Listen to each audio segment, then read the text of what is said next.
Há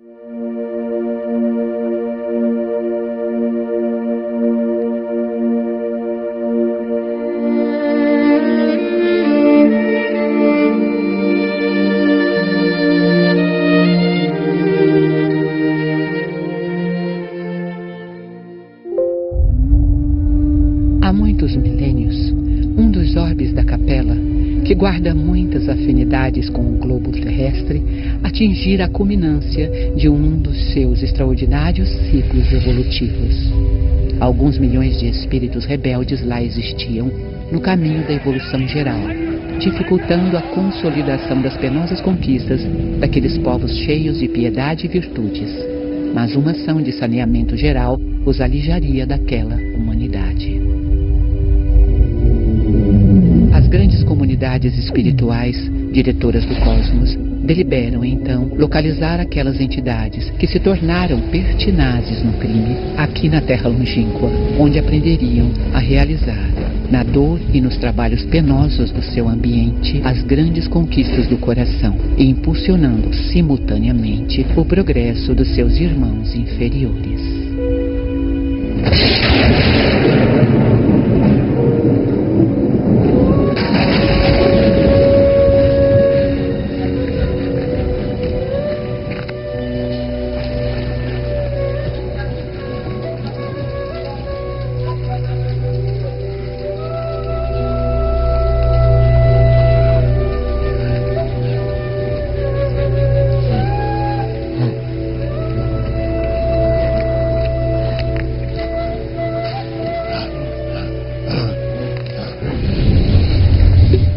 Na casa de meu pai há muitas moradas.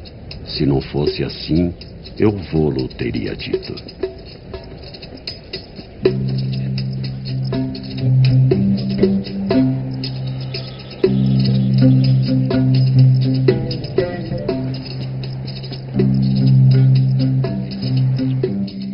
Vós sois deste mundo. Eu não sou deste mundo. Muitos espíritos superiores vieram da capela para o planeta Terra. O fato de ser evoluído, você sabe que quando a gente reencarna, muita coisa se apaga. Eles saíram de lá e vieram para cá. Vários povos, dos quais um deles os egípcios, outro povo os hebreus, outros os arianos, e se encarnaram aqui em vários lugares do planeta. Então, os egípcios nos legaram realmente muitas informações importantes com relação à imortalidade da alma, porque, na verdade, as pirâmides são grandes símbolos da certeza de algo do outro lado. E foi na alta classe egípcia que o profeta Moisés foi educado.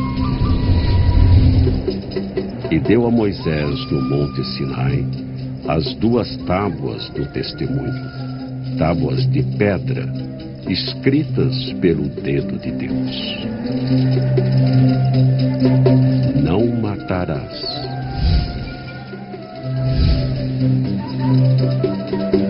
Não cometi assassinato, nem contratei ninguém para matar por mim.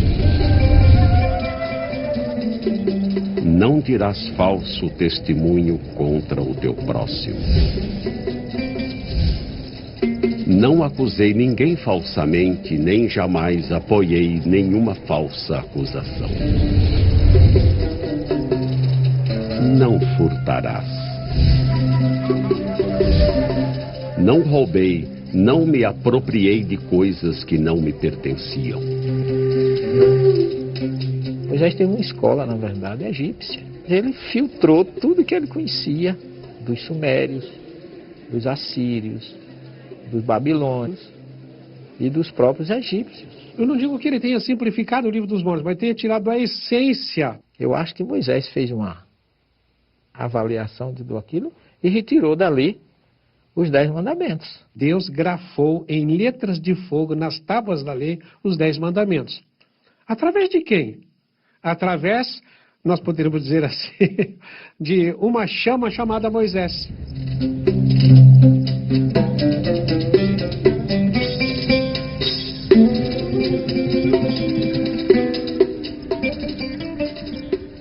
Todos os fenômenos que aconteceram em torno de Moisés foram fenômenos espirituais, que ele, na verdade, foi o grande canal para o monoteísmo, para a implantação do monoteísmo no mundo. Então ele ouvia e escrevia. Existe muita coisa mundana na Bíblia, muito sangue, muita guerra, muito adultério, mas a gente tem que separar o que é divino do que é humano na Bíblia, do que é material do que é espiritual. A Bíblia não contém erros. Nós erramos ao interpretá-la. Nós nos equivocamos ao interpretá-la. Por isso que é preciso saber quando foi escrito, por quem foi escrito, para quem foi escrito e qual a situação política e social que envolvia o fato que a Bíblia está narrando. Imagine Deus me pedir para eu sacrificar o meu filho. Não sacrifique bodes nem nada, nem carneiro, vai sacrificar o seu filho. O que é o seu filho? São as nossas produções. Você é capaz de sacrificar aquilo que você diz que é seu? Mesmo quando Abraão sai sem Sara saber do que ele ia fazer, ele vai com um grupo. Quando ele chega no sopé do Monte Moriá, onde hoje está o templo lá, a Cúpula Dourada lá em Jerusalém, quando ele chega ali no sopé, ele diz para os que ficaram: Ficai-vos aqui com o jumento, e eu e o moço iremos até ali, e havendo adorado, tornaremos a vós. Abraão não disse, nós vamos e eu voltarei. O que deduz que ele já sabia que ele não ia sacrificar o filho. Elias se chegou a todo o povo e disse: Até quando vacilareis entre dois pensamentos? Se o Senhor é Deus, segue-o, e se é Baal, segue-o. O rei achava que o Deus verdadeiro é o Deus Baal, e mandou os seus súditos para o Monte Carmelo. E Elias fez um desafio, que eles se colocassem no novilho e orassem ao Deus dele para mandar um fogo para assar aquele novilho. E diz a história que os sacerdotes começaram a orar e não conseguiram nada. E aí Elias mandou colocar água, ele orou a Deus e desceu um fogo, destruiu tudo e queimou tudo. Diz que até a água incendiou, e Elias com isso provou que o verdadeiro Deus era o Deus de Elias e não o Deus Baal. Elias já veio, e não o conheceram, mas fizeram-lhe tudo o que quiseram. Então entenderam os discípulos que se referia João o Batista. No Monte Carmelo, ele mandou degolar os 400 sacerdotes. O Elias semeou na carne, matou, foi morto. De Elias voltou como a reencarnação de João Batista. Ninguém foge às consequências dos seus atos. O João Batista, quando estava lá no Jordão batizando, e apareceu muitos daqueles lá, será que alguns daqueles não eram sacerdotes de Baal reencarnados?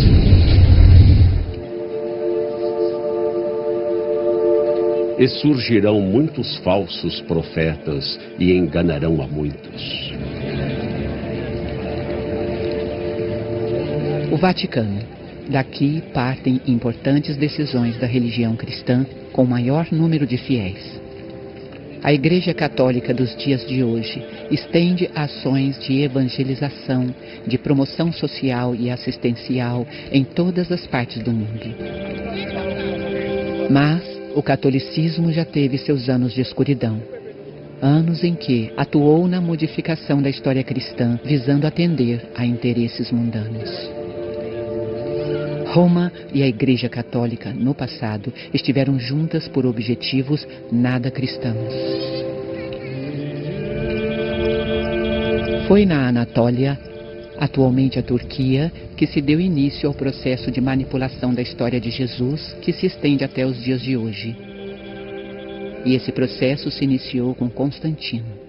Por ironia, o primeiro imperador romano que abriu os braços para o cristianismo. Até Constantino, o cristianismo foi cristianismo. Depois de Constantino, aquele cristianismo do primeiro, segundo, terceiro século não chegou até nós. E Constantino viu que havia uma corrente grande de seguidores de Jesus, que ele não poderia vencer, mas que ele se aliando e como imperador romano, e conseguia ser com isso, politicamente, a figura mais importante.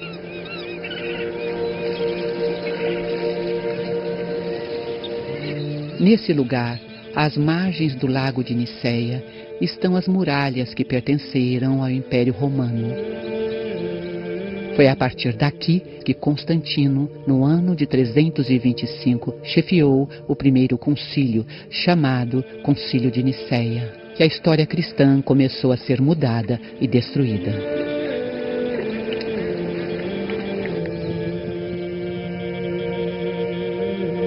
Atanásio foi um padre, ele era uma figura muito importante, mas ao mesmo tempo Atanásio ele legislava por cartas. E foi ele quem determinou essa divindade de Jesus que o Concílio de Nicéia criou. Foi uma coisa puramente induzida e imposta por Constantino e todo aquele grupo contra o movimento do arianismo, uma corrente que defendia que Jesus não era Deus. Ele dizia que Jesus era maior do que os homens e menor do que Deus. O que está compatível de acordo com o que falava toda a comunidade primitiva de Jerusalém, a comunidade discipular dirigida por Tiago, irmão de Jesus, e isso tem raízes e base no Evangelho.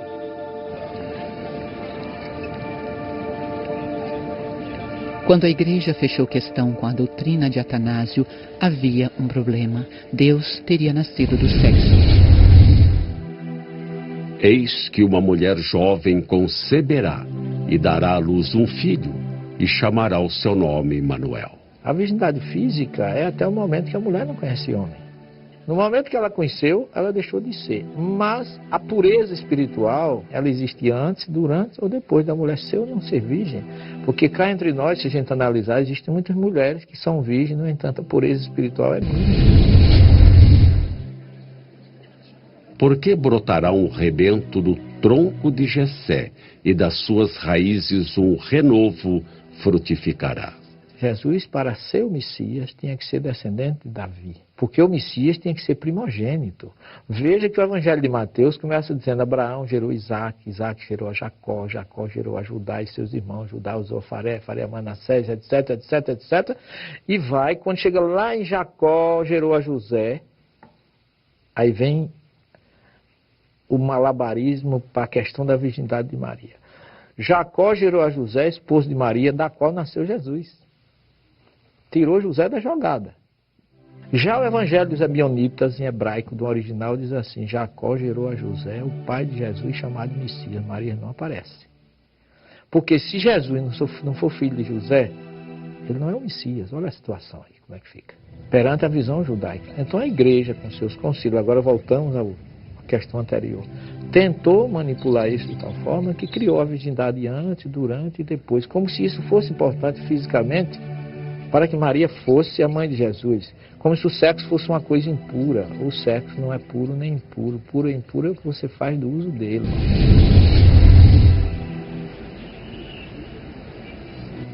O acharam no templo assentado no meio dos doutores, ouvindo-os e interrogando-os. E todos os que o ouviam ficavam extasiados com a sua inteligência e com suas respostas. Situado na margem noroeste do Mar Morto, encontra-se o sítio arqueológico de Qumran, onde foram descobertos em 1947 os manuscritos do Mar Morto.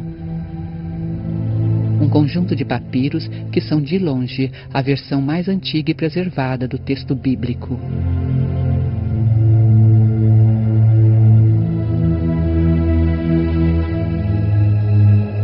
Aqui viviam, entre o século II a.C.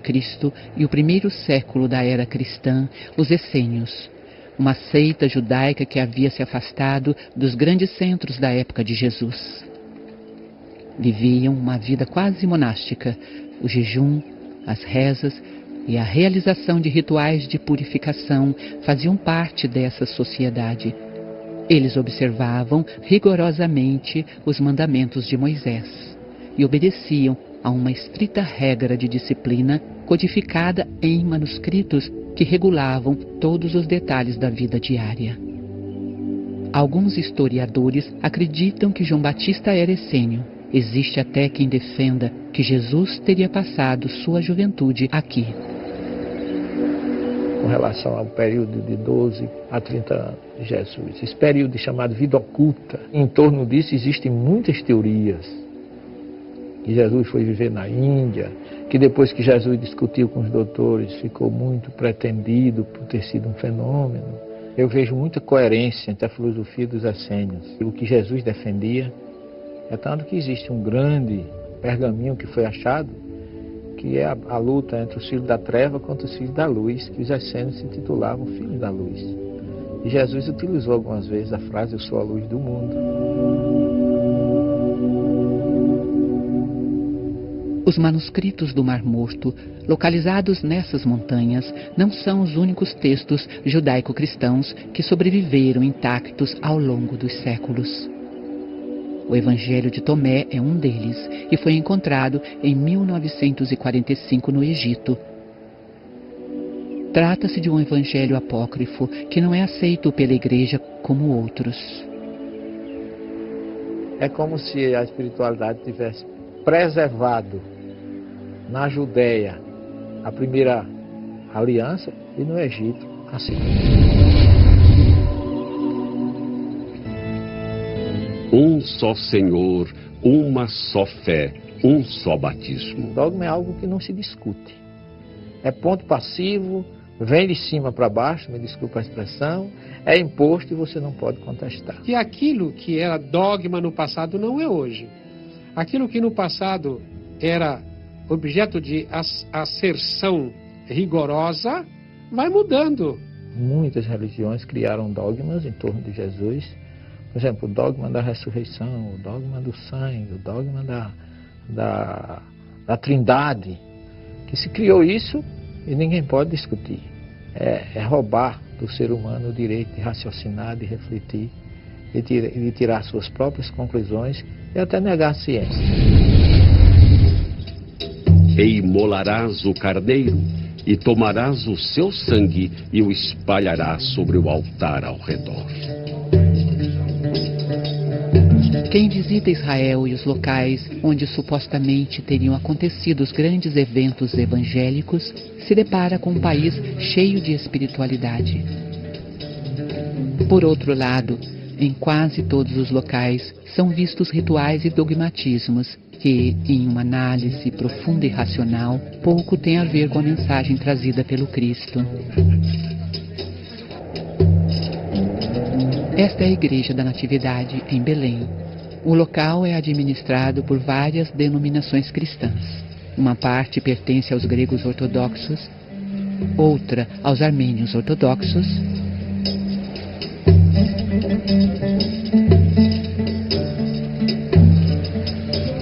e outra aos católicos apostólicos romanos. Abaixo da igreja está o local onde acreditam que teria nascido Jesus, a manjedoura. É um ambiente cheio de ritualismo. Na parte que pertence aos gregos ortodoxos, os católicos apostólicos romanos não podem rezar missa e vice-versa. Detalhe, um local fica a menos de 2 metros de distância do outro.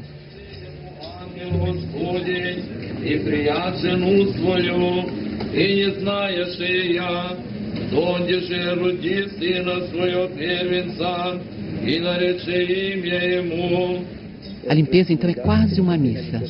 O ambiente só pode ser limpo quando os membros das outras denominações estiverem presentes. E ainda assim, cada um limpa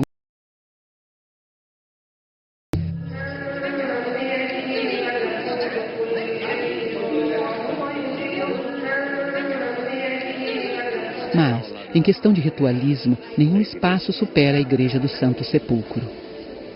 Os principais proprietários do local são os ortodoxos gregos, os ortodoxos armênios e os católicos romanos. Mas ali se encontram os ortodoxos cóptas, os etíopes, os sírios, enfim. Cada um dos cantos e labirintos do ambiente pertencem a um grupo. Horários e lugares de celebração para cada comunidade são rigorosamente regulados nos espaços comuns e a convivência nem sempre é pacífica. Nisto todos reconhecerão que sois meus discípulos, se vos amardes uns aos outros. Em novembro de 2008, gregos ortodoxos e armênios ortodoxos deram um verdadeiro espetáculo de artes marciais no local, a ponto da polícia israelense ter que intervir.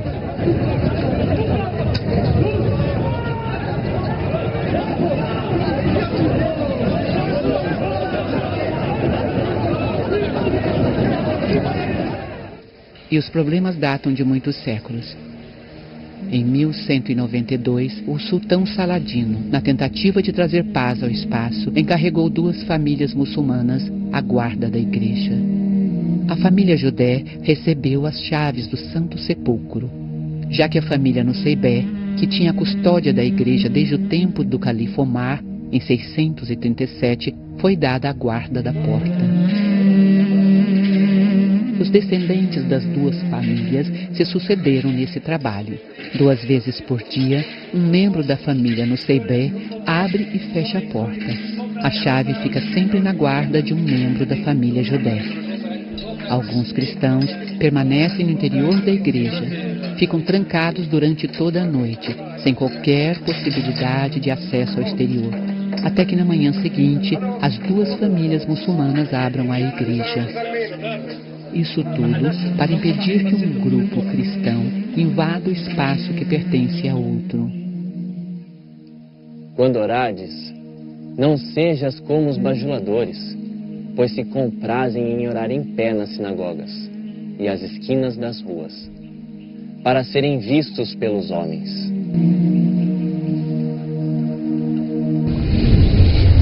Tomaram por senhores seus rabinos e seus monges, em vez de Deus, assim como fizeram com o Messias, filho de Maria, quando não lhes foi ordenado adorar senão a um só Deus.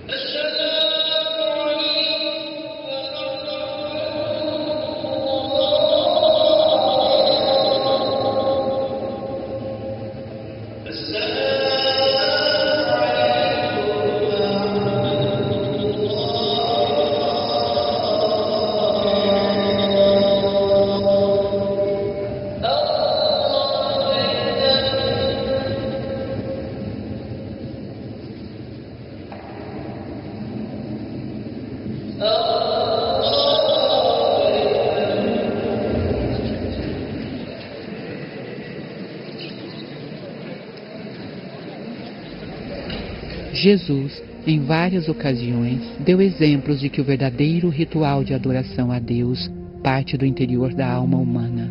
Mas se por um lado ele era avesso aos ritualismos, por que teria aceitado o batismo? Quando Jesus aceita o batismo, não é que ele tenha sido batizado, é tanto que João disse que ele não precisava ser batizado. Mas ele precisava ser identificado. É como se Jesus estivesse ingressando numa outra fase. A partir dali começa uma outra fase. Essa é a questão que a gente tem que colocar. Porque o próprio Jesus nunca batizou.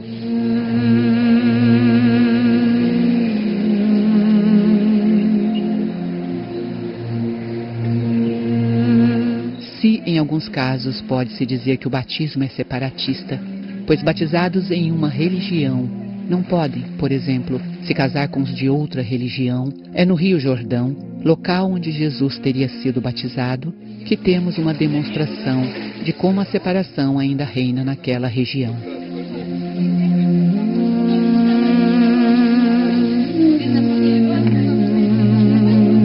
Nesse trecho, o Rio Jordão é bastante estreito e separa 2 nações, Israel do lado de cá e a Jordânia do lado de lá. Durante as filmagens desse documentário, as relações entre Jordânia e o Estado judeu estavam tranquilas. Mas em Israel e na Palestina, assim como na Jordânia, Egito, Síria e Líbano, países que fazem divisas entre si, as guerras se contabilizam há milênios. Note que em ambos os lados, soldados bem armados estão atentos para que não haja invasões de um lado e outro. Esse controle de fronteira é algo normal e necessário em qualquer país do mundo, se não fosse aquela região que é em sua história, pois ali não existe apenas um controle de fronteiras, mas também e principalmente a preocupação de que pessoas ligadas a grupos extremistas radicais religiosos entrem em Israel com armas e bombas com intenções belicosas. Se tivéssemos compreendido a mensagem de amor que nos trouxeram Jesus e outros profetas, o mundo seria um lugar sem fronteiras.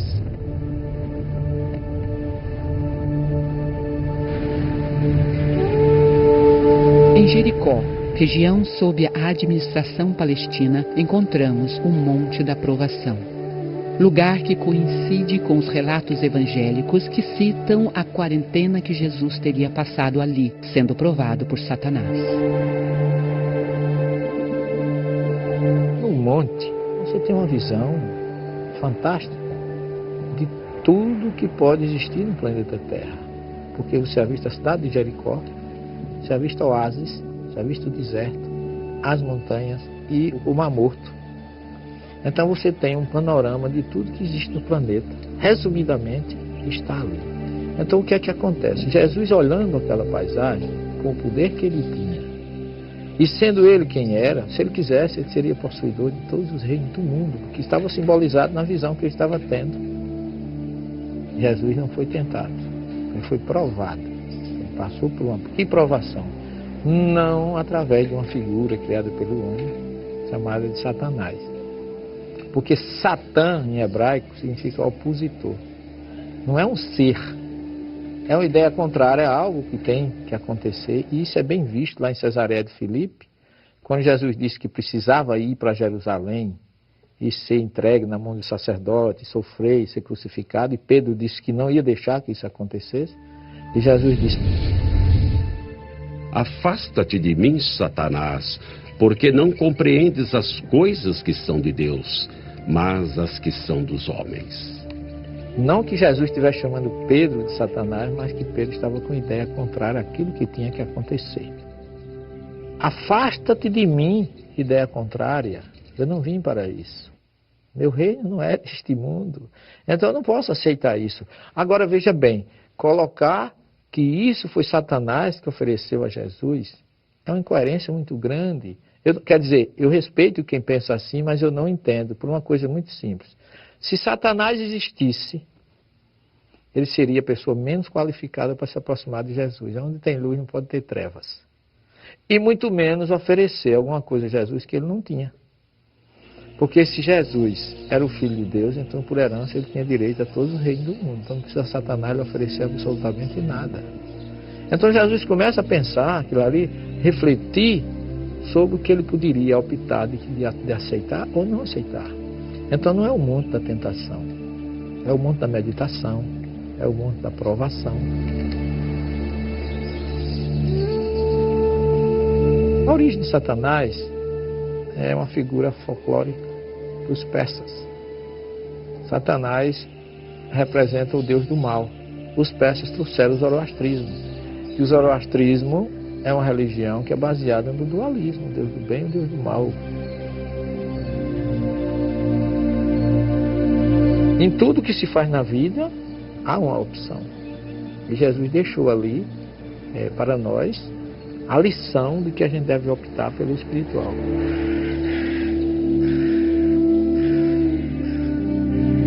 Após o episódio do deserto de Jericó, Jesus foi até o mar da Galileia, onde começou a formar seu corpo de discípulos.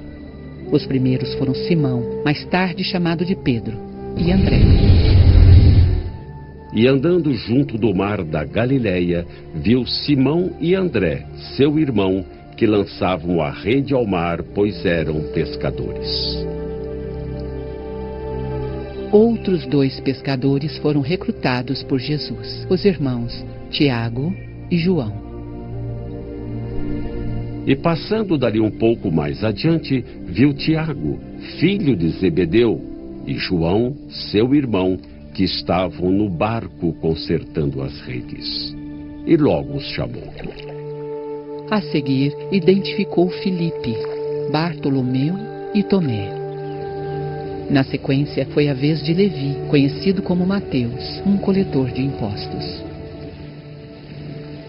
E depois disto, saiu e viu um publicano, chamado Levi, assentado na recebedoria, e disse-lhe: segue-me.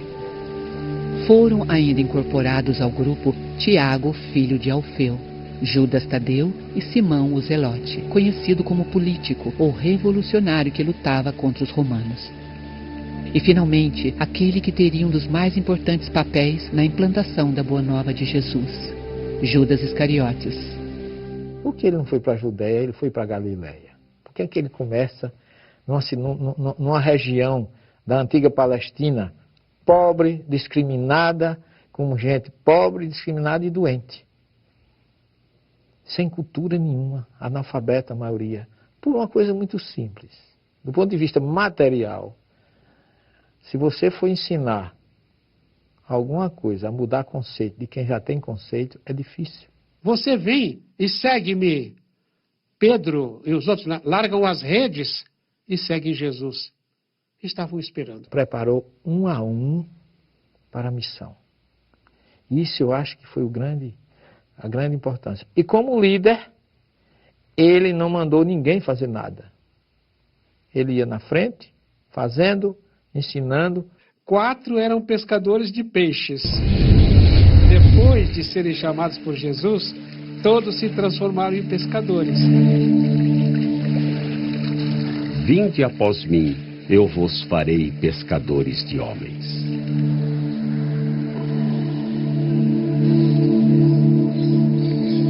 Os arqueólogos acreditam que estas são as ruínas de uma casa que foi construída no local em que residira o apóstolo Pedro. E deixando Nazaré, foi habitar em Cafarnaum, cidade marítima, nos confins de Zebulon e Naftali. As escavações que ocorrem aqui acontecem desde 1968 e revelaram a vila que remonta ao século I a.C.,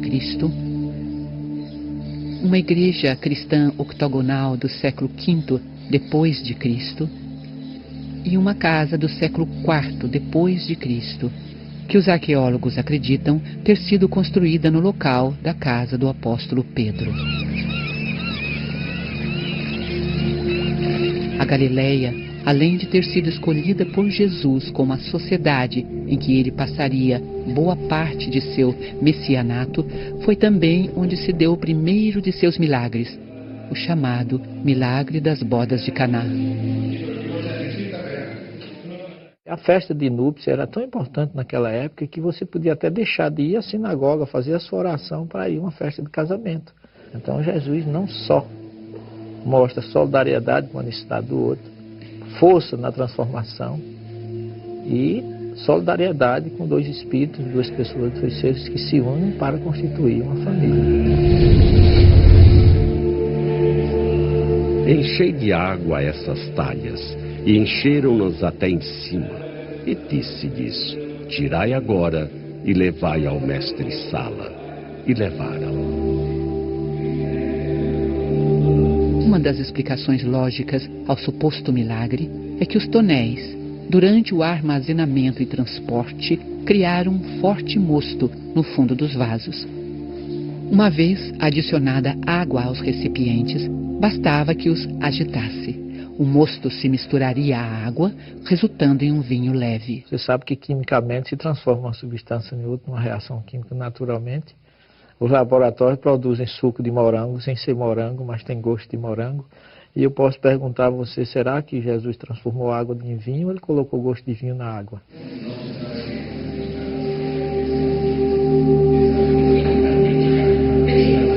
Assim como em boa parte dos locais em que se acreditam que os grandes eventos evangélicos aconteceram, aqui também fora construída uma igreja.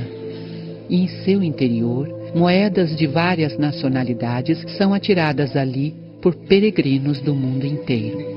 Uma curiosa transação monetária, onde homens e mulheres compram favores dos anjos e santos, e por que não dizer, do próprio Jesus. São vários os lugares ditos sagrados onde existe o câmbio divino. O ser humano, ele se aproveita de tudo para fazer essa mercantilização. O dízimo foi criado para o templo, para atender os sacerdotes e os levitas, sobretudo os levitas que não receberam terra na implantação das 12 tribos de Israel. Então, como eles não receberam, as 11 tribos que receberam, pegavam o que ele chama de Maaser, que vem de Estra, em hebraico, que é 10, que seria a 10ª parte do que se lucrava em agrícola, e levava para os sacerdotes, para os levitas, para as viúvas e órfãos. E ainda que tivesse feito tantos sinais diante deles, não creram nele.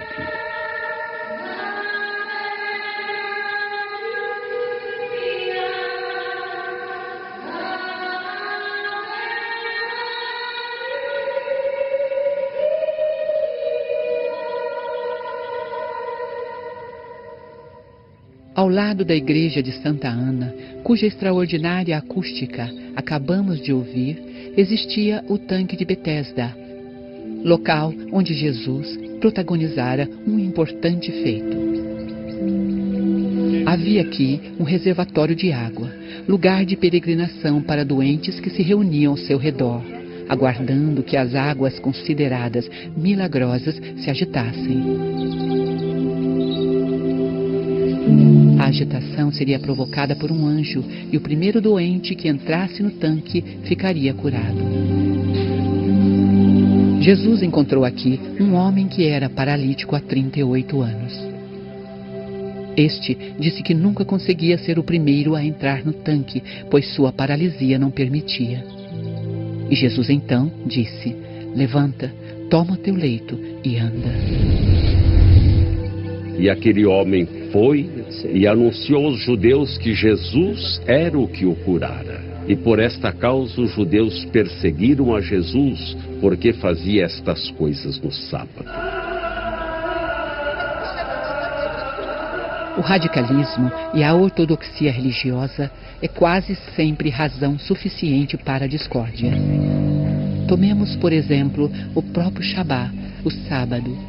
Trata-se de um dia sagrado aqui e, como tal, o comércio não funciona. O transporte público quase não existe e até recentemente aqueles que se arriscavam a viajar, uma proibição da Torá, eram apedrejados nas autoestradas por judeus ortodoxos. Estudiosos judeus, assim como os de outras religiões, ao longo da história, muitas vezes ficaram presos à letra. Se nós formos levar em consideração a letra, Jesus expulsou os vendilhões do templo a chicotadas. E como é que pode um espírito tão manso, tão pacífico, que falava dos brandos, dos pacíficos, estar empunhando um chicote e fazendo isto? A Bíblia não é um livro, é uma biblioteca.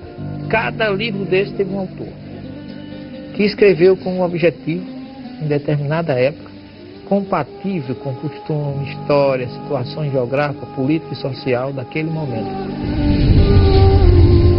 O porco, porque tem unhas fendidas, e a fenda de suas unhas se divide em duas, mas não rumina. Este vos será imundo. Das suas carnes não comereis. No deserto não tem água e pouco só se cria com água. A questão da toxina, da questão de saúde, também é um fator que não pode ser esquecido, porque o porco também é transmissor de determinadas verminoses. Daí porque a ovelha, o cabrito pode se criar no deserto, o porco jamais.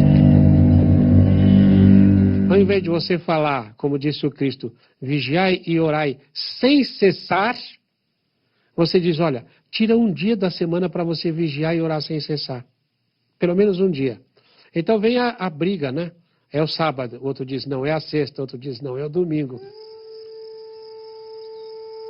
Na verdade te digo, aquele que não nascer de novo, não pode ver o reino de Deus. Como pode um homem nascer sendo velho? Pode, porventura, tornar a entrar no ventre de sua mãe e nascer? Na verdade te digo, aquele que não nascer da água e do Espírito, não pode entrar no reino de Deus.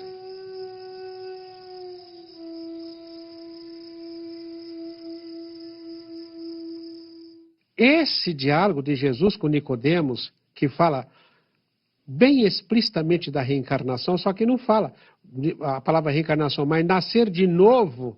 Então Jesus, com muita propriedade, fala para ele de algo que ele conhecia, que era a reencarnação. O vento sopra e você não sabe de onde vem nem para onde vai. Assim é o Espírito. Por que você não sabe de onde ele vem? Porque ele já existia antes de vir. E você não sabe para onde vai, porque ele vai continuar existindo depois de passar por essa encarnação. E se ele veio uma vez e passou, por que ele não pode voltar uma segunda vez? Tudo na natureza se repete. Há o ciclo das águas, depois vem a primavera, verão, outono, inverno, e tudo se renova. Tudo na natureza, o sol vai e vem todos os dias. Veja só, se não há reencarnação, quando é que o espírito é criado? Na hora do nascimento.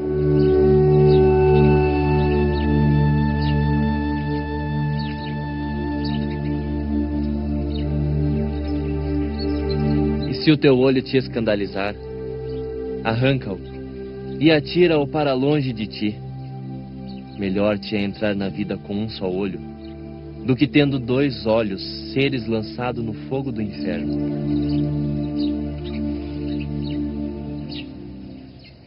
Ele está falando para vivo ou para morto? Ele está falando para pessoas vivas aqui. Então você entrar na vida cego qual? Se não tiver reencarnação, na vida espiritual cego, só pode se entrar cego noutra vida. Se Deus é justo, por que é que ele vai dar fortuna a um e pobreza a outro, beleza a um, feiura a outro, saúde a um, doenças a outro?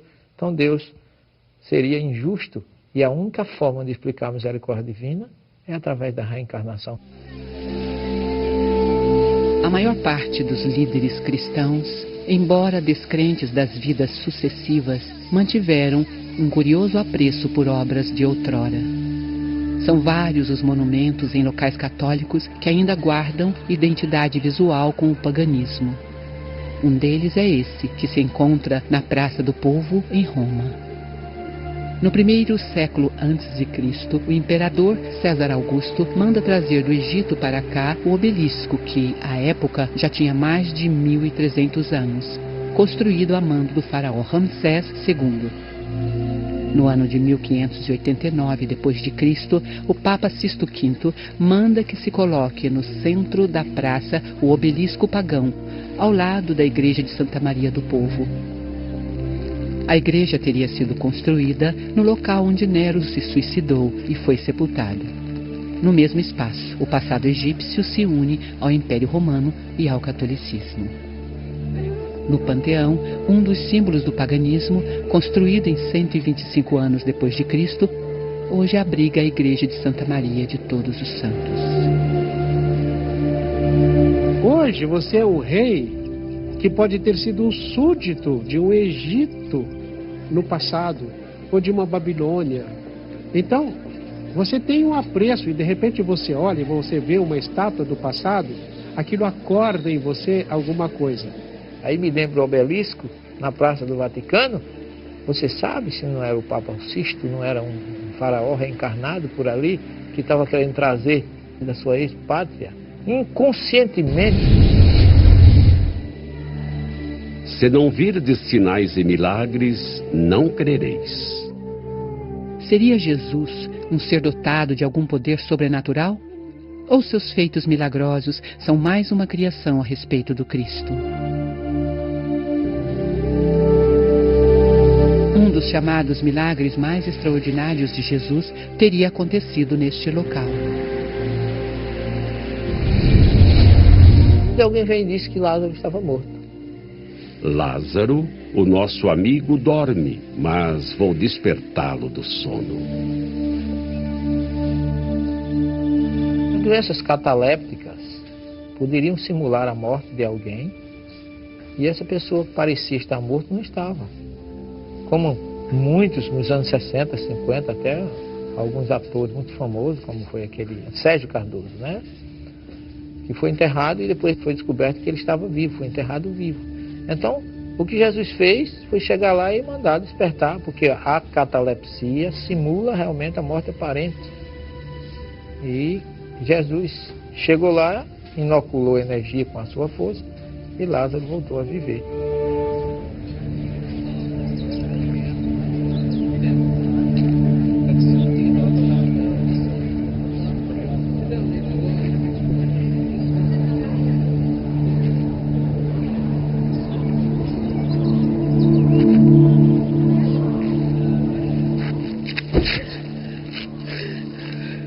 Mestre, esta mulher foi apanhada no próprio ato adulterando.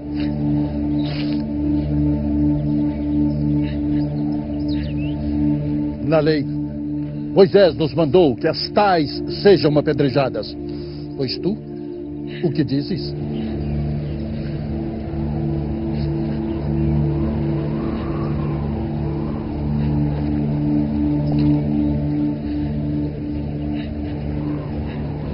Aquele de entre vós que está sem erro, que seja o primeiro que atire pedra contra ela.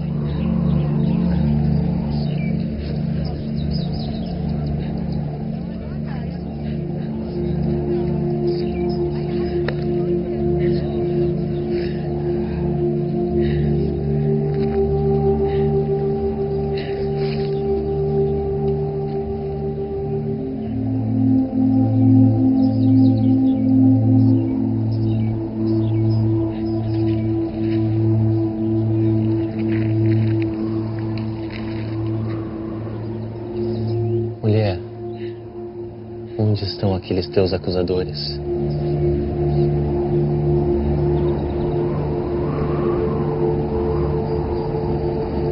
Ninguém te condenou? Ninguém, Senhor. Nem eu te condeno. Vai-te e não erres mais.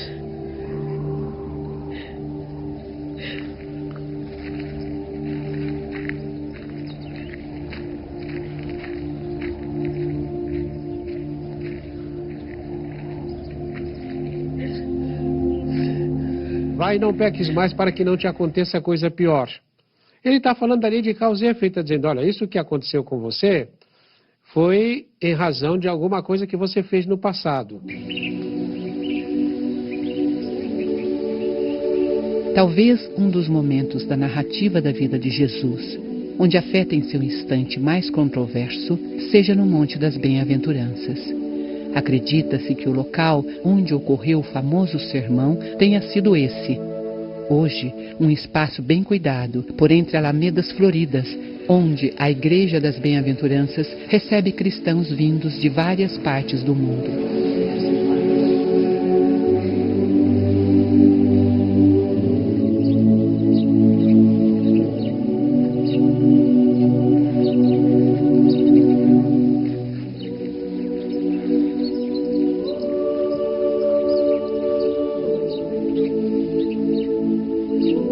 Avante, enfrente os humilhados de espírito, porque deles é o reino dos céus.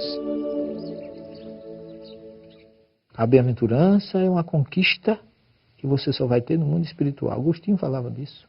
Você não é essa carapaça que está envergando, não é esse corpo físico, não é o detentor do título de doutor, ou seja lá o que for. Não é nem o detentor de uma identidade sexual, essa ou aquela.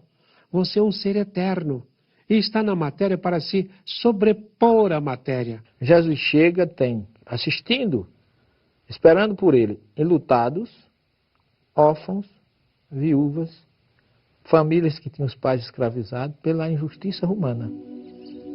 Não desistam os puros de coração, porque eles verão a Deus.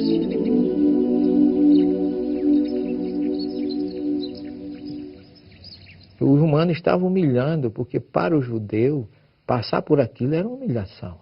Mas Jesus quer dizer para ele, se existe um reino romano que humilha, existe um reino espiritual libertador. Os puros de coração serão capazes de olhar e falar, nossa, porque será que a pessoa passou por esta prova?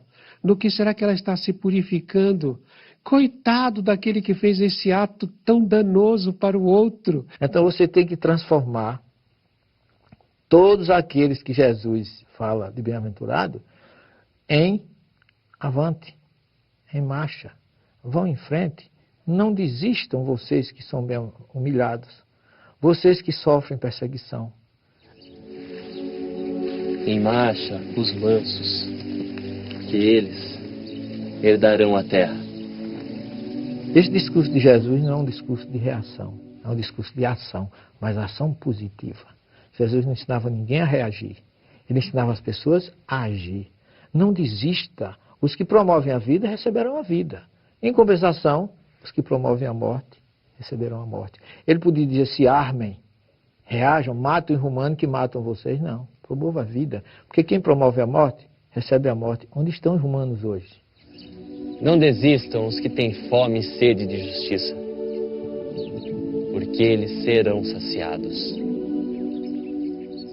Então você vai entender por que você gerou as causas nesta vida, por que você está sofrendo coisas que você não gerou nessa vida, por que você nasceu assim, nasceu assado. Uma coisa é você dizer para alguém que está sofrendo que ele é bem-aventurado porque sofre, ou então que ele persevere, que ele confie no amanhã, na misericórdia divina, porque sim, ele vencerá todas as dificuldades e a bem-aventurança virá.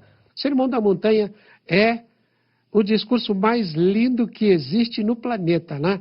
Que brilhe a vossa luz. Senhor, ensina-nos a orar, assim como também João ensinou aos seus discípulos. Pai nosso, que és dos céus.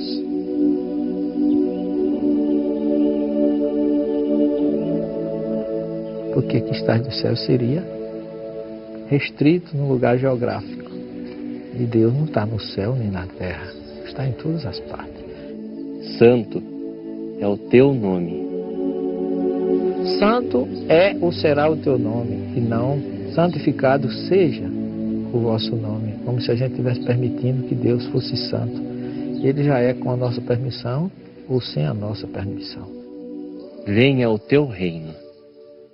Venha o teu reino indistintamente para os animais, para os vegetais, para a natureza como um todo, e não só para nós.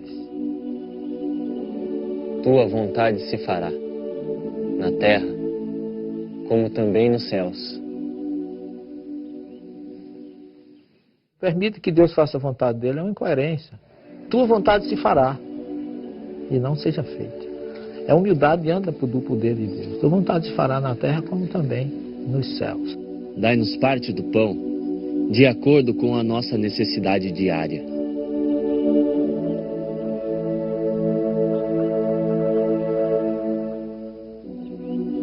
E não o pão nosso de todos os dias me dá hoje, não. Porque Jesus não podia pedir a comida do mês todo para um dia só, quando ele ensinou que a gente não deve se preocupar com o dia de amanhã no mesmo sermão, porque cada dia tem o seu quinô. Perdoa os nossos erros.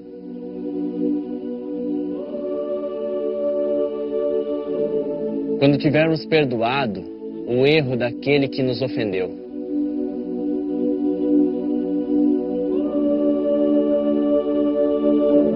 O meu perdão está condicionado que eu já tenha dado. Eu não posso pedir perdão se eu não perdoo ninguém. Quando você vê pessoas que dizem: faz 20 anos que isso aconteceu e quando eu me lembro ainda sinto um mal-estar, a vontade de se vingar ou de desejar. Quando você perdoa alguém, você tira um problema da sua mente.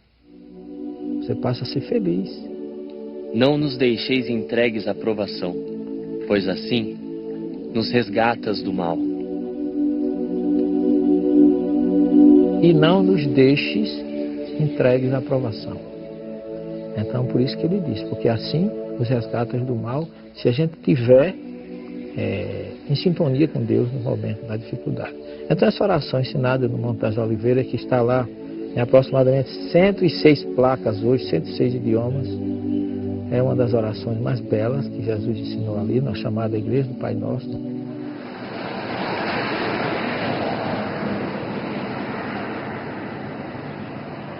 Desde o século III da era cristã, acredita-se que o Monte Tabor é o local em que ocorreram dos fatos mais cercados de simbologias da vida do Cristo, o episódio da Transfiguração, descrito nos evangelhos canônicos de Mateus, Marcos e Lucas, e que também é encontrado no Evangelho Apócrifo de Pedro. Descrevem-nos os evangelistas que Jesus subiu ao monte com Pedro, João e Tiago. E suas vestes tornaram-se resplandecentes, extremamente brancas como a neve, tais como nenhum lavadeiro sobre a terra as poderia branquear. E apareceu-lhes Elias, com Moisés, e falavam com Jesus. a narrativa apresenta um problema para aqueles que acreditam que a ressurreição é do corpo e da alma. Primeiro, o sono eterno não existe, senão ele não teria vindo. Temos um problema aí também, porque Paulo diz que carne e sangue não é do reino dos céus. A carne e o sangue não entram no mundo espiritual. Se Elias entrou, foi o Espírito. E temos outro. O livro do Gênesis diz: tu és pó, em pó te há de tornar. O corpo vai à terra e o Espírito vai a Deus. Eu considero a transfiguração o maior recado de Jesus sobre a comunicabilidade entre os dois planos. É outra coisa que Moisés, se tinha proibido, veio revogar. Que na verdade ele não proibiu, ele regulamentou, o que é diferente. Elias virá primeiro e todas as coisas restaurará.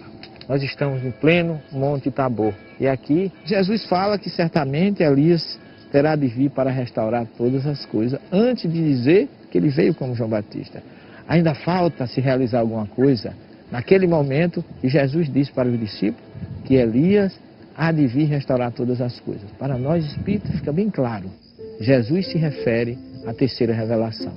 Quem foi que veio restaurar todas as coisas?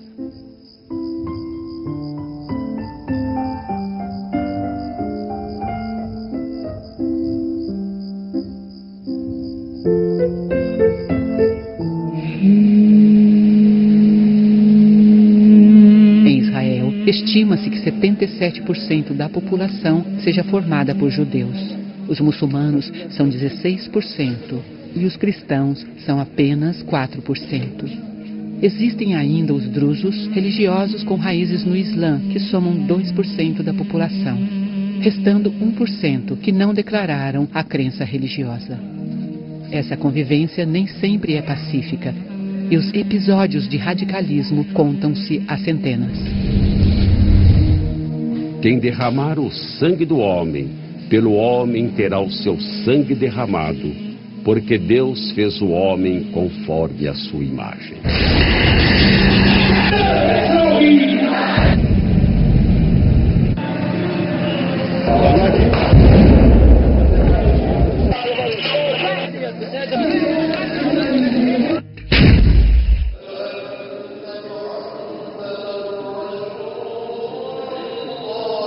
A oração chorosa que ecoa por toda Jerusalém poderia reverenciar as lágrimas que escorreram após tanto ódio ao longo dos milênios.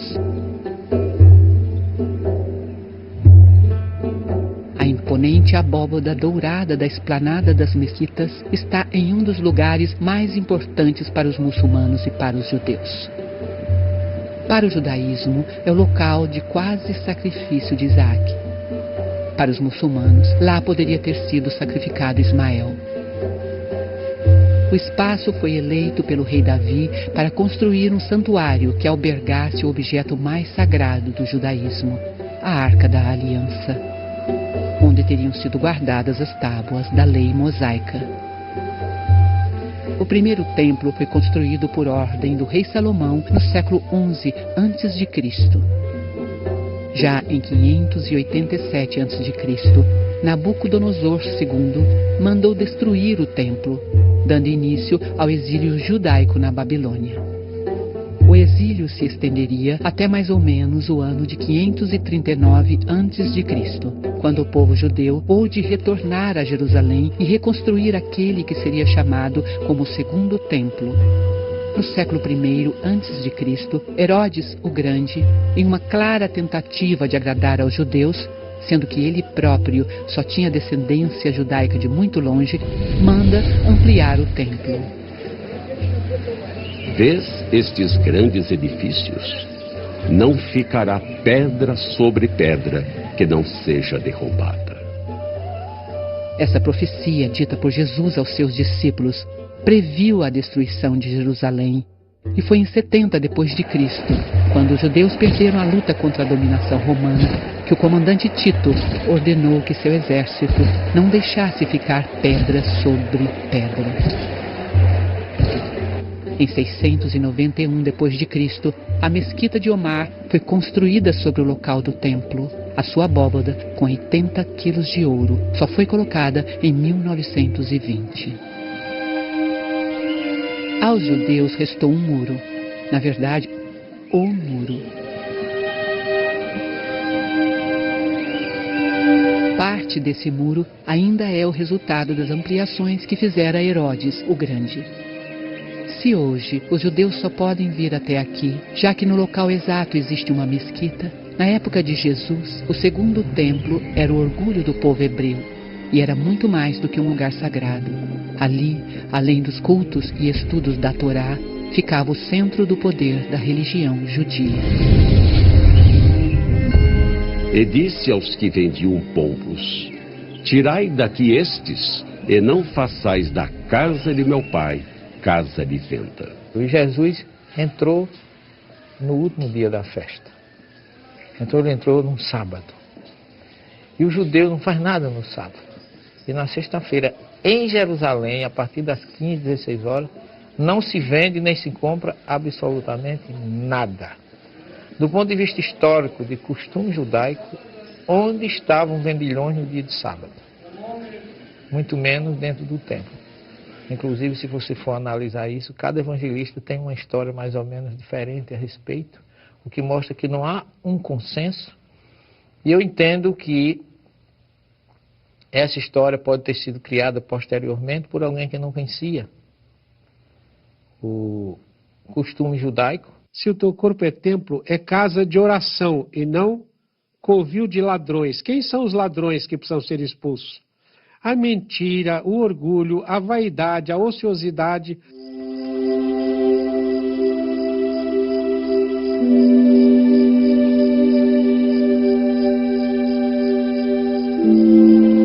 Esse é o local em que acredita-se que teria acontecido a última ceia, descrita pelos 4 evangelistas canônicos.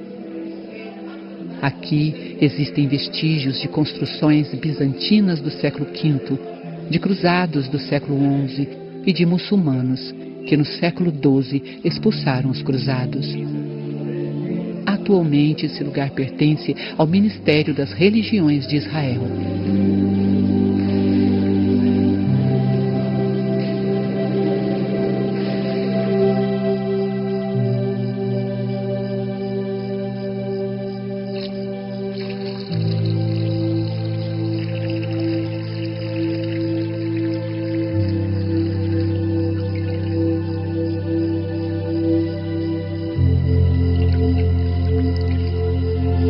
Que ele ficasse como um sinal para que aquele que quiser ser o maior seja o servidor de todos. Vem a prece, o que há de mais belo na Santa Ceia é a prece quando ele fala, né?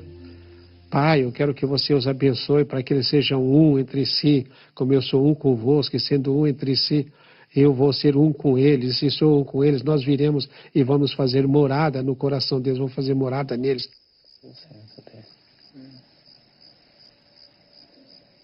Na verdade vos digo, um de vós me há de entregar.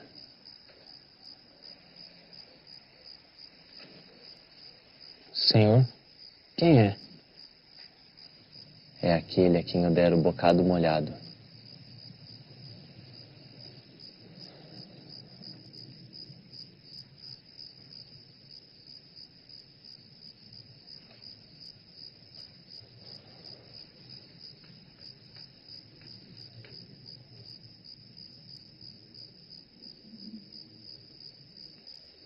O que fazes, faze-o depressa.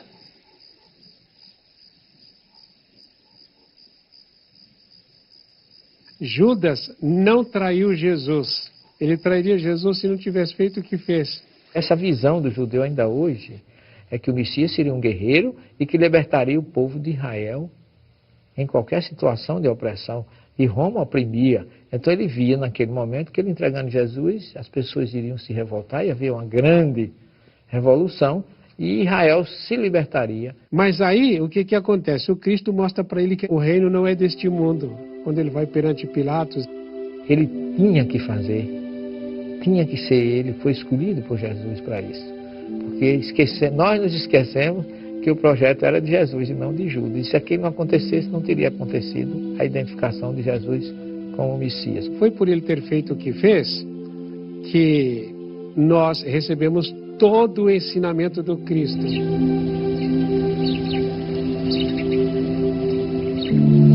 E foi na parte mais baixa do Monte das Oliveiras, no lugar conhecido como Getsemane, que Jesus iniciou a última etapa de seu plano para a crucificação. Ele sabia que não bastava ter ensinado, sabia que não seriam suficientes os milagres que fizera. O ser humano queria sangue, e ele estava disposto a dar. Cercam-me cães numerosos, um bando de malfeitores me envolve, como para retalhar minhas mãos e meus pés. Estas ruínas mostram o que foi durante séculos o centro da vida pública romana, um local de cerimônias triunfais e de eleições, onde se realizavam discursos públicos e onde aconteciam os processos criminais. Era também o centro dos assuntos comerciais. E como ninguém é de ferro, Vespasiano, aproximadamente no ano 70 d.C., mandou construir o Anfiteatro Flaviano, mais conhecido hoje em dia como o Coliseu. Aqui eram apresentados espetáculos para cerca de 55 mil espectadores. Quase sempre, o auge desses encontros eram as lutas entre gladiadores, um show de violência e de sangue. E não mudou muito até hoje. No futebol, por exemplo, vez por outra, são ofertadas batalhas dignas das arenas romanas.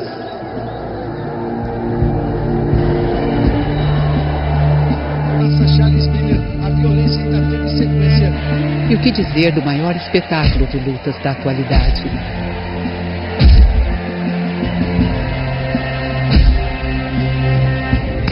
E os jornalísticos, então? Nada como um belo e bom crime para vender exemplares e atrair propagandas.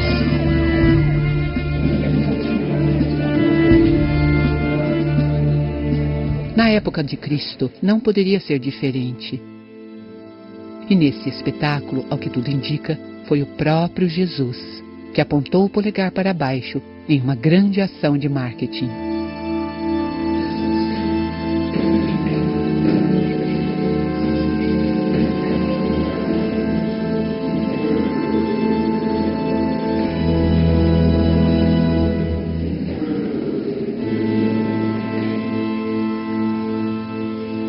Roma permitia que as províncias dominadas tivessem a sua religião e organização social. Pilatos era o representante do império naquela região e tinha a obrigação de manter tudo dentro de uma certa paz. Jerusalém estava comemorando a Páscoa judaica. Nessa ocasião, a população saltava de 50 mil para 3 milhões. Jesus entra acompanhado por uma multidão, montado em um jumento, nesta porta em que as Escrituras diziam que entraria o Messias libertador. E a glória do Senhor entrou na casa pelo caminho da porta, cuja face está para o lado do Oriente. Mas Jesus, ele representava mais uma oposição ao romano do que mesmo aos judeus. No século XII, para impedir a entrada do Messias anunciado, Saladino mandou que se fechasse o portão. E anos mais tarde, muçulmanos fizeram do lado de fora um cemitério, pois as Escrituras proíbem que um sacerdote judeu ande em cima do terreno onde esteja enterrado um morto. Porém, Jesus, o Messias predito nas Escrituras, já havia entrado. E quando o fez, deixou Pilatos em uma complicada situação. E este lavou suas mãos para evitar uma agitação popular.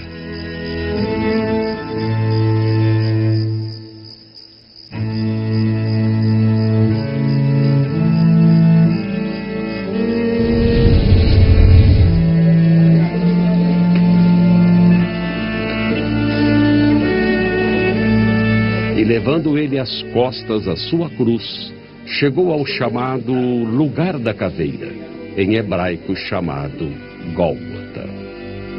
Nessas paradas, né, quando caía, ele está dizendo assim para a gente: olha, você também pode cair algumas vezes, mas levanta, tá? Porque cada qual levará sua própria carga. Simão, ele seguia Jesus, e quando ele soube que Jesus foi preso e que estava naquela situação, ele foi acompanhar Jesus na Via Dolorosa. Quando Jesus cai, o Simão vai e não pega a cruz.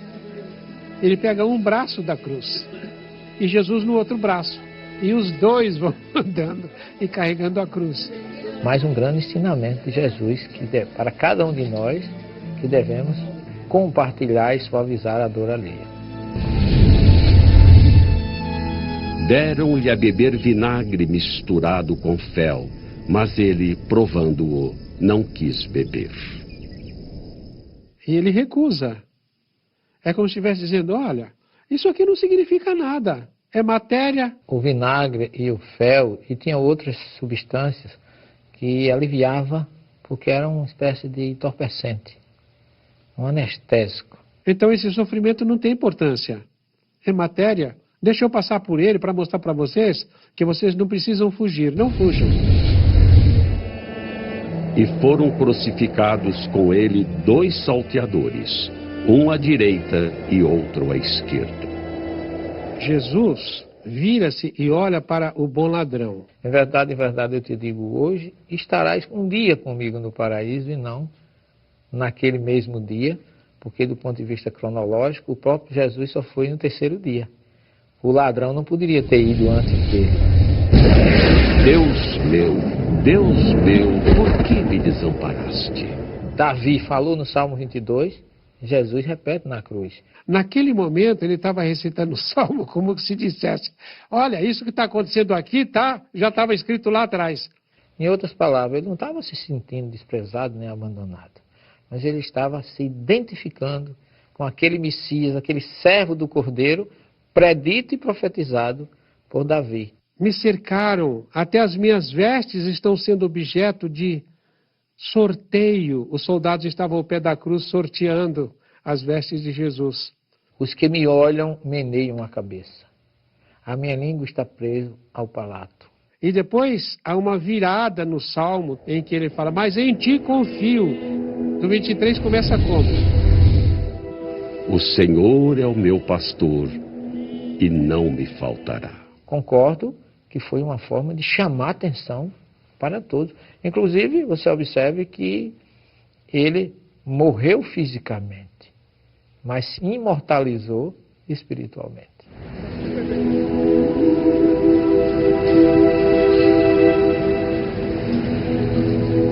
A maior parte dos cristãos acredita que a Igreja do Santo Sepulcro é o local onde Jesus foi sepultado.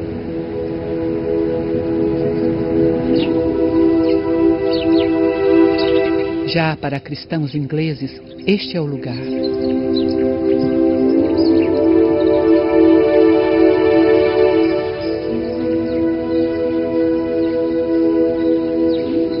Mas a verdade é que pouco importa se foi aqui ou na Igreja do Santo Sepulcro. O que é unânime é que o corpo sumiu. Vamos ao terreno das possibilidades. Possibilidade 1. Jesus ressuscitou. Perguntaram a Paulo, como é que ocorre a ressurreição dos mortos? Qual é o corpo que volta? Por que a pergunta qual é o corpo que volta? Porque todos conheciam a reencarnação. E como a gente tem mais de um corpo, múltiplas existências, qual é o que vai vir na ressurreição? E Paulo dá uma resposta muito interessante.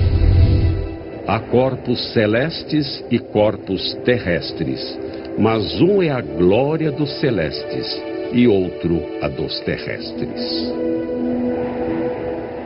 O que é visto de Jesus é o corpo espiritual, como explicou Paulo, e para nós espírito é o perispírito, que é visto na ressurreição. Isso não diminui de forma nenhuma o valor de Jesus, a mensagem de Jesus, a informação de Jesus. O que a gente não pode acreditar é no irracional, as reações químicas não se revertem. Possibilidade 2. Conforme descrito na narrativa evangélica, os judeus procuraram Pilatos solicitando autorização de enviarem guardas para fazer a segurança do túmulo. Defendiam que os apóstolos poderiam sumir com o corpo, transformando Jesus em um enviado ressuscitado. José de Arimateia, que era parente de Jesus, parente muito próximo. Tinha importância que ele era, pertenceu ao Sinédrio, ele conseguiu de Pilatos, pela questão política, uma autorização para ele retirar o corpo de Jesus da tumba. Quando eles vão lá e encontram o túmulo vazio, é porque o José já tinha tirado o corpo. O que foi feito do corpo de Jesus fora do espírito é ter voltado à terra e ter sido degradado.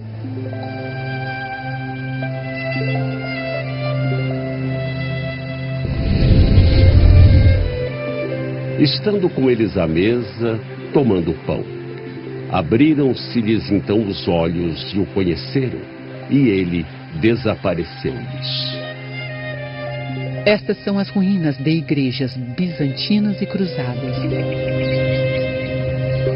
Aqui é a antiga Emaús, onde, segundo a tradição, Jesus teria se reunido após a crucificação com 2 de seus discípulos, que só o reconheceram quando ele partiu o pão, tal qual fizera na última ceia. Jesus apareceu durante 40 dias, várias vezes. Aparece lá mais uma outra vez e fala com o Pedro: Pedro, tu me amas, tá? Essa parte é muito linda, né? Os 40 dias que sucederam à morte de Jesus foi um desastre para os discípulos. E perderam seu líder, toda a autoridade. Imagine, sentiram-se acéfalos, ovelhas desgarradas. E o que é que acontece? Jesus começou a aparecer para reanimá-los, para despertá-los. Vai para 2 na estrada de Emaús, vai a Madalena e sai dizendo: eu não morri. Por que ele fala 3 vezes: Pedro, tu me amas?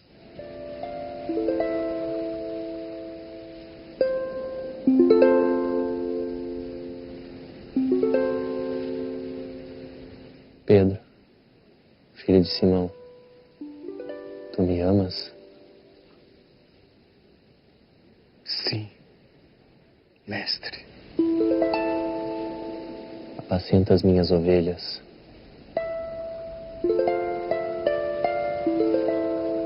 Tu me amas, Pedro?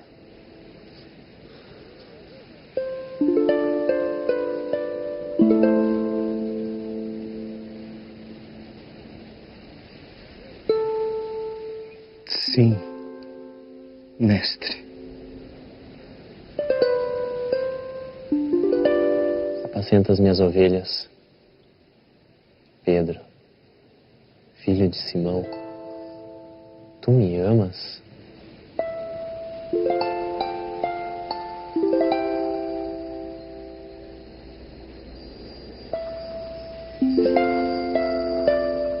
Sim, mestre.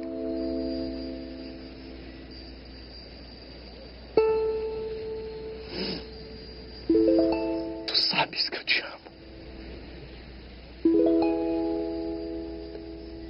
Apacenta as minhas ovelhas, Pedro. Sim, mestre. Pedro tinha negado 3 vezes. Então, ele estava ali como que cauterizando as feridas que existiriam no perispírito de Pedro, na mente de Pedro. Só que depois de 40 dias, 49 especificamente, 7 semanas, na festa do Shavuot, que em hebraico a palavra Shavua é semana, que o grego chamou de Pentecostes, 50 dias, aí Jesus vem de uma forma diferente. Ele não vem mais visto fisicamente. Fisicamente eu digo em perispírito, não era corpo físico. Ele vem como centelha espiritual e abriu o canal espiritual de todos aqueles que estavam ali. Mas quem desceu ali foi a própria energia de Jesus. Para o quê? Agora não mais ele se apresentar. Agora ele precisava do testemunho daqueles que o conheceram. E é tanto que depois do Pentecostes, os discípulos se muniram de tanta força interior, que dali Pedro já saiu para pregar no templo, expondo a própria vida. E aí fundou-se a primeira comunidade sucessora de Jesus em Jerusalém. E a partir dali, quem era discípulo transformou-se agora em apóstolo.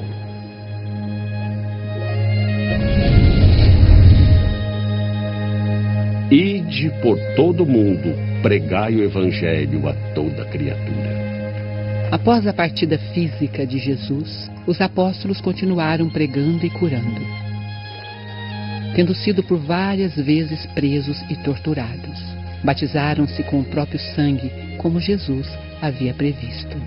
O único apóstolo que não teve uma morte violenta foi João. E mesmo diante de tanta crueldade, os primeiros cristãos deram continuidade na transmissão da Boa Nova, e o cristianismo foi crescendo. Aliás, a propagação cristã para longe das fronteiras de Jerusalém e da Galileia deve muito ao Sinédrio e a Roma. Afinal, foi graças à perseguição destes que os discípulos deixaram Israel e a Palestina, levando em sua bagagem a Boa Nova de Jesus.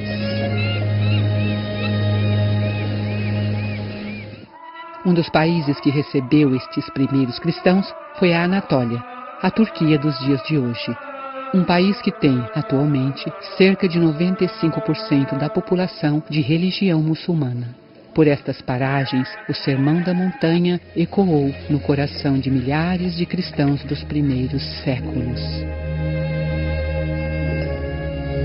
Os teatros romanos presenciaram as lâminas dos gladiadores, retalhando os corpos de homens e mulheres que seguiam os novos ensinamentos. Alguns relatos citam os episódios das feras que devoravam a gente que seguia o Nazareno. Um povo capaz de orar enquanto estava no auge de seu próprio suplício.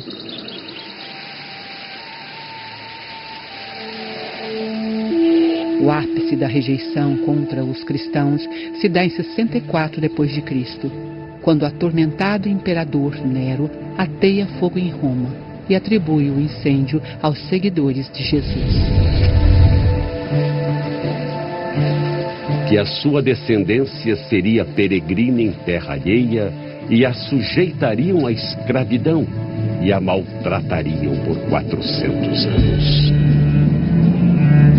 No século I, o cristianismo foi expandindo-se e de grutas e catacumbas passou por Antioquia, por Roma, e na Capadócia encontra-se um dos mais belos sacrifícios dos primeiros seguidores. Sob a montanha, os cristãos que aqui viveram refugiaram-se nas entranhas de pedra. Essa região toda foi alterada há milhares de anos, quando 3 vulcões entraram em erupção. A rocha que se formou após o resfriamento da lava tem uma peculiaridade especial. Apesar de firme, ela se permite esculpir com alguma facilidade. E assim, os cristãos, fugindo do jugo romano, se mudaram para sob essas montanhas condomínios, construídas por civilizações mais antigas que também haviam sido perseguidas. Aqui, os seguidores do Nazareno estocavam alimentos e água. Haviam túneis para cima que permitiam a passagem de ar, e para baixo, onde se podia retirar água. Eram dormitórios, cômodos para a preparação de alimentos, outros para o pisotear de uvas para a fabricação de vinho, e igrejas, muito provavelmente as primeiras do cristianismo. Construções simples, como foram Jesus e seus apóstolos.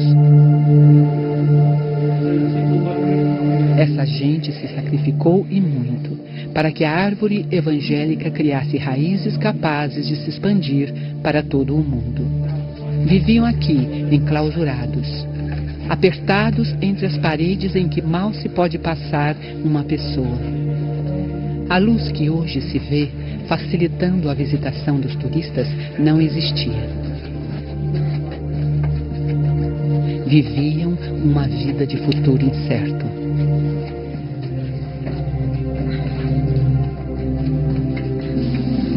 Mesmo assim, eles não desistiram de sua fé.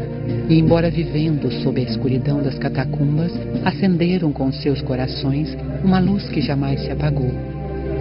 Uma luz de simplicidade e humildade aprendida diretamente dos primeiros discípulos, na sua maioria simples pescadores.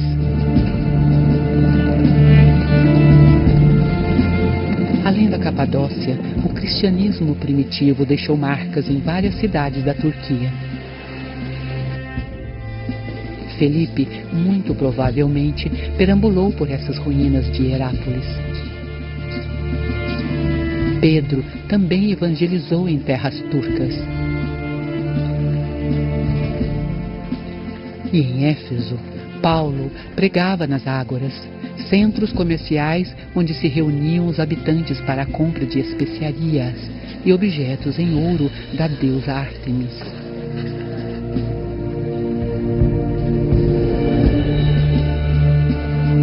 Aqui, Paulo foi preso. Os comerciantes o acusaram de pregar contra os deuses romanos e prejudicar as vendas. Outro que esteve por terras turcas foi João, que mais tarde, na ilha Patmos, na Grécia, teve as visões proféticas do Apocalipse.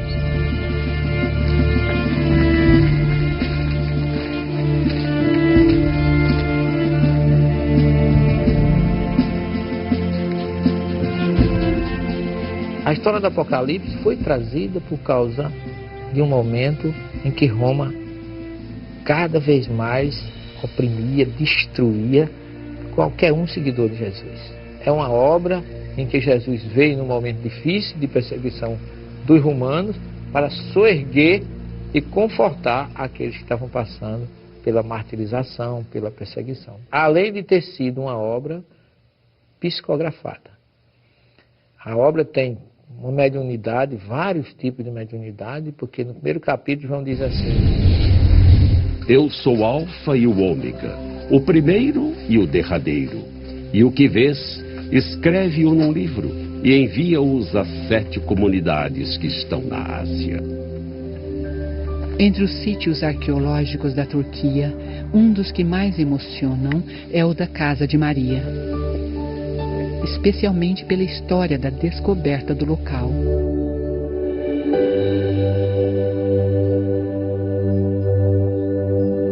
No início do século XIX, Ana Catarina Emmerich, uma freira católica alemã, enferma e febril, teve uma visão de onde seria o lugar em que vivera após a crucificação, Maria, a mãe de Jesus.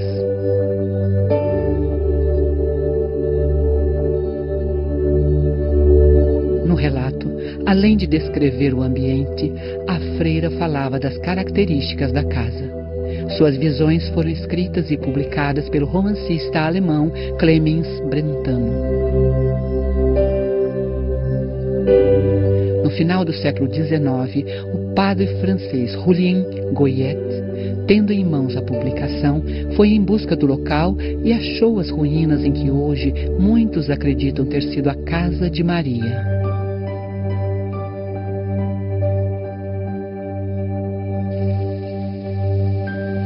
Defende-se que a casa é exatamente igual às descrições feitas pela freira. O que se encontra abaixo da linha vermelha são os resquícios originais da construção, desenterrados pela equipe que localizou os escombros. Já a parte de cima é uma restauração.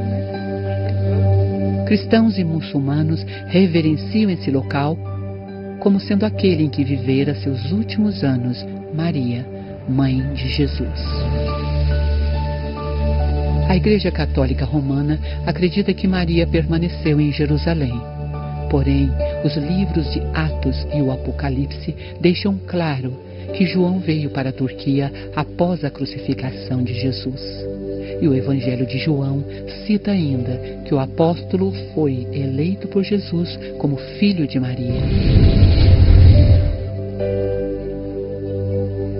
Disse a sua mãe: Mulher, eis aí o teu filho. Depois disse ao discípulo: Eis aí tua mãe. E desde aquela hora o discípulo a recebeu em sua casa. O que mais impressiona naquela que poderia ter sido um dia a casa da genitora de Cristo é a singeleza e a simplicidade do local. Singeleza que foi uma constante na vida de Jesus. Um homem que escolhera viver na humilde Galileia, mas que, por outro lado, às vezes, apresentava uma comunicação de difícil compreensão até para os doutores da Judéia. Aquele Consolador, o Espírito da Verdade, que o Pai enviará em meu nome, esse vos ensinará todas as coisas e vos fará lembrar de tudo quanto vos tenho dito. Mensagens que passaram a ser explicadas a partir do século XIX, quando um educador francês, pedagogo respeitado pela corte e intelectualidade europeia, resolveu estudar os encontros das mesas girantes. Hippolyte Léon Denisard Rivaio foi informado que um fenômeno curioso estava se demonstrando na alta classe francesa. Pessoas se reuniam e faziam perguntas às mesas, e estas respondiam, elevando-se ao ar de forma extraordinária e batendo ao chão. Uma batida para um sim e 2 batidas para um não. Monsieur Rivaio, um racionalista, chegou à conclusão que eram espíritos que moviam as mesas.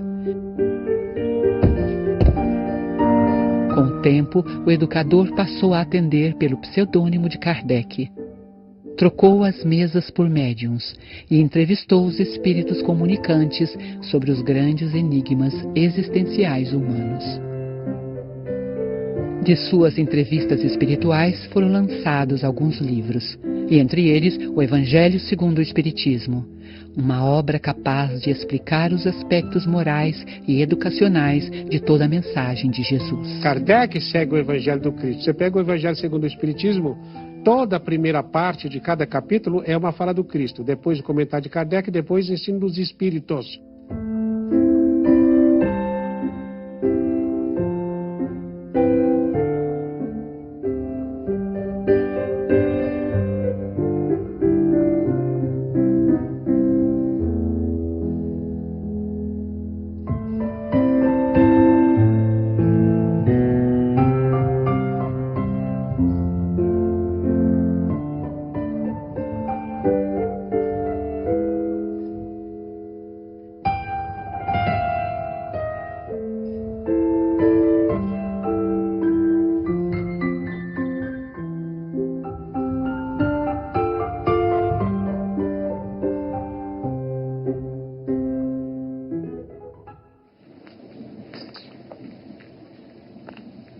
Entre ti não se achará quem consulte a um espírito adivinhador, nem mágico, nem quem consulte os mortos.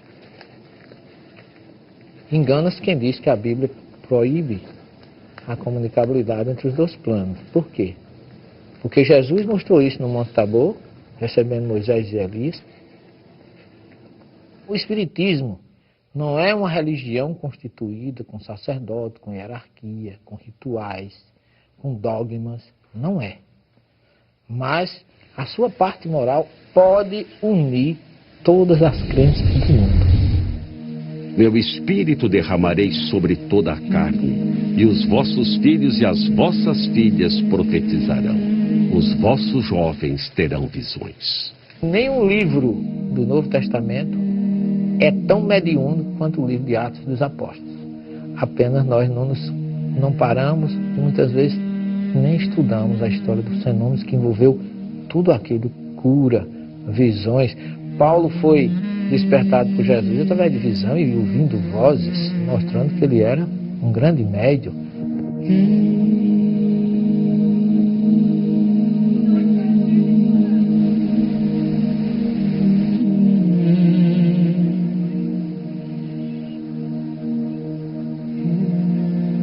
Santa Ceia é a nossa ceia com Ele.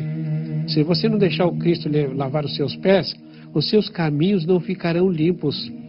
E se você não tem pés lavados pelo Cristo, é outra vez, né? O Cristo entrando no templo que é a sua vida.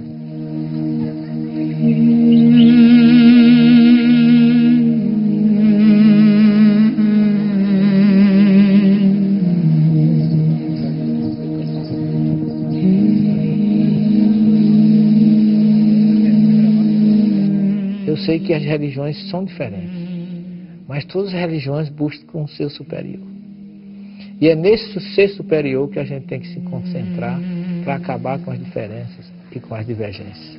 Então, acho que está no momento de que todos nós, independente de religião, darmos as mãos e ouvir o clamor de Jesus, dizendo a todos nós: Shalom, paz.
Amen.